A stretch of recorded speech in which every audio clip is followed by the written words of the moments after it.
What's up, guys? Wanted to do a quick video today, saving September food plots. A lot of you guys are similar to me, probably have some bare spots or some areas where the soil just wasn't quite as good, and we want to fill those in, right? There's really only, at least in southern Michigan, another month or so of decent growing until we get that first frost, probably somewhere in October, overnight or what have you. All right, that was an extremely loud trailer. Anyway, a lot of bare spots we're going to fill in. One of the best things you can do around Labor Day. I think I was a little bit late last year. I did it a couple weeks into September. And of course, this is going to depend on the year. But I didn't see much of the winter rye growing. And that's what we're going to be using to save these food plots so the deer have something to eat, especially where the brassicas or what have you aren't growing as well. If you can see behind me, this is a pretty good bare spot down there. You may or may not be able to see. There's actually some decent growing brassicas and peas and stuff, but you can see here where the sand is a little bit where the soil is a little sandier, it just didn't grow as well. And this is with impact being sprayed, and that's kind of something I'll show you guys the test later. And you can see we still have some germination, but it's definitely doesn't seem like it's going to be doing very much going into the fall. This is probably one of the worst areas, so I just kind of wanted to show you guys that. We have plenty of other growing stuff. There's also one other thing that I wanted to cover. If you watched our last video, the August food plot update, you really could see that some of those weeds, the mare's tail and things like that, were coming in pretty well. The glyphosate just didn't put a good kill on it, and I sprayed it twice. So I know, at least in my experience, that the glyphosate did not get all the weeds that I was looking for, which we kind of knew, but at the same time, I thought I was going to be able to get a better kill. And that mare's tail is just covering that main plot up there quite a bit. So one of the things I learned actually from commenting on the Midwest Whitetail channel, if you haven't checked them out, they're a great group of guys, lots of great hunting, a fun channel to watch. They said they didn't think the residual on 2,4-D was too much. Maybe like up to a week or somewhere around there, and I'm sure application rates and stuff like that vary, so don't get me wrong, I completely understand that.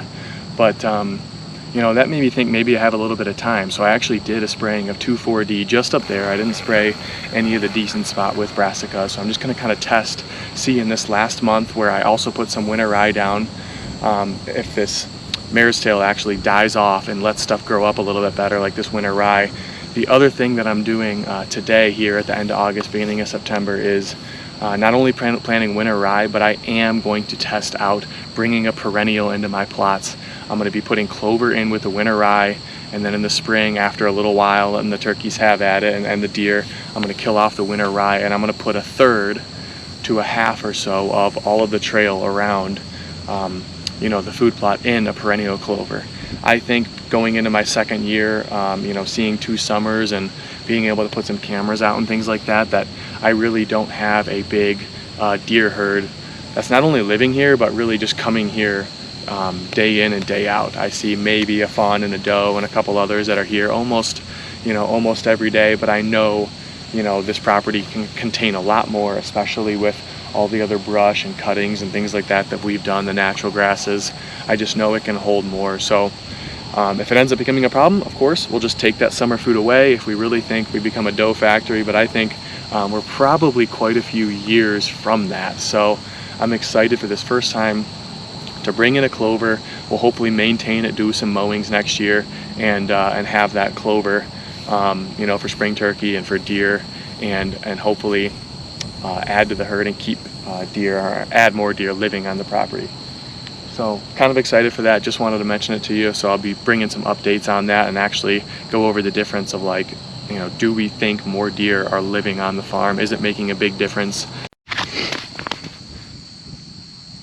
This clover seed, guys, it is very, very small. So we want to make sure that we have the bag spreader on a very low setting. We did go with the Northwoods Clover Blend. They've been great for us for the time being, and John is very responsive, and he gets these out to us very quickly, so he does many things that we really, really appreciate. These are 4-pound bags. It's about 8 to 10 pounds per acre, so we have 4 bags total, and that should get us, about 2 acres, about half of this, just to make a trail all the way around. So we will go ahead and and get this in and give her a try, and hopefully it should be much better than planting it in the spring, to get it in here, get a little bit of a root system going, and then hopefully beat out a lot of that weed competition with some mowing next year. Just finished walking around with the cedar bag, and there's a little bit of wind. It's really hot, and it's like midday, and I just ran into a young buck and a nice mature buck. Just surprises me all the time, like what we think we know about deer, and here we are, you know, not near water, hot as can be out, sun's just shining real hot, and midday, and just ran right into him. Saw a big rack pop up. Crazy.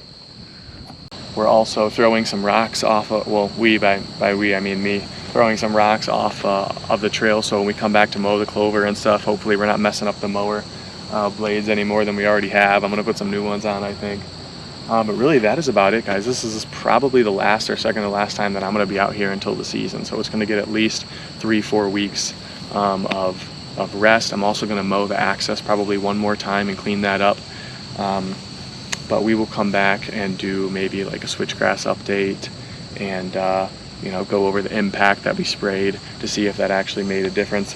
A little disappointed, obviously, right here, even with, you know, moderate soil pH. I will test this side of the farm, this soil, next year, and kind of be able to bring you apples to apples. But you know, I just don't know if the impact made much of a difference right here. Long story short, so. Short video. I appreciate it, guys. I'll keep you posted, and if you like these videos, please think about subscribing, give us a thumbs up, and we'll see you next time.